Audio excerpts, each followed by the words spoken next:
দোকানে বসে আছি, একটা সুন্দরী মেয়ে এসে বলল, এই, তোর কাছে কি সিগারেট আছে? হ্যাঁ, সিগারেট তো আছেই। কি সিগারেট দিব সেটা বলেন। যেটা সবচেয়ে দামি ওই সিগারেটটা দে।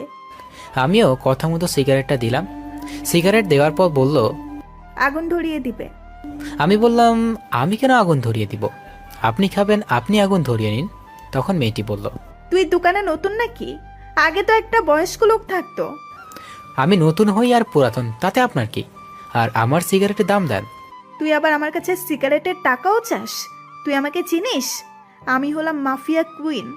আমার কথা এলাকার সব মানুষ পরিষ্কার পানি গুলা করে খায়, আর তুই আমার কাছে টাকা চাস? তোর তো অবস্থা খুব খারাপ হবে। পকেটে নাই সিগারেট খাওয়ার পয়সা, আর ডায়লগ দেখি তো মনে হয় ফুটপাতের ধনী। যত সব ফালতু মেয়ে। এটা বলার সাথে সাথে মেয়েটি আমাকে ঠাস করে একটা থাপ্পড় মেরে, আমাকে থাপ্পড় মারায় আমি দুই গালে দুইটা বসিয়ে দিই, আর মেয়েটি চিৎকার দিয়ে ওঠে। তখনই দোকানের বাইরে থাকা ছেলেগুলো এসে বলে, আপু কি হচ্ছে? এই ছেলেটা আমার সাথে বেয়াদবি করেছে, একে কিছু শিক্ষা দেওয়া লাগবে। এটা শুনে ছেলেগুলো বলতে থাকে, কি? এই ছেলে তোমার সাথে বেয়াদবি করছে? শালাকে এখনই মজা দেখাইতাছি। এটা বলে যখনই ছেলেগুলো আমাকে ধরতে আসবে তখনই বাবা এসে বলল, কি হয়েছে? তোমার ছেলে আমার সাথে বেয়াদবি করেছে, আর এর জন্য আমি তোমার ছেলেকে শাস্তি দিব। ও এখানে থাকে না, 2 দিন এসেছে, আপনাকে হয়তো চিনে না। আর ভুল করলে আমি ওর হয়ে ক্ষমা চাচ্ছি, তা ওকে ছেড়ে দিন।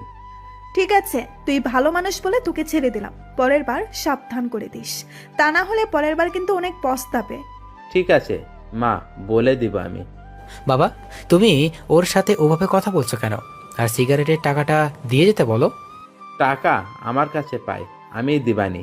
এত কথা বলো কেন তুমি? আমি কথা বলছি তো, তাই না? মা, তুমি চলে যাও, আমার ছেলের কথা কিছু মনে করো না, ওর একটু রাগ বেশি তো। পরে মেয়েটি ওর তার ছেলে পেলে সবাই চলে গেল। তখন বাবা বলল, তুই কি মেয়েটাকে চিনিস বাবা? মেয়েটিকে চিনি আমি কি করব? আর মেয়েটিকে?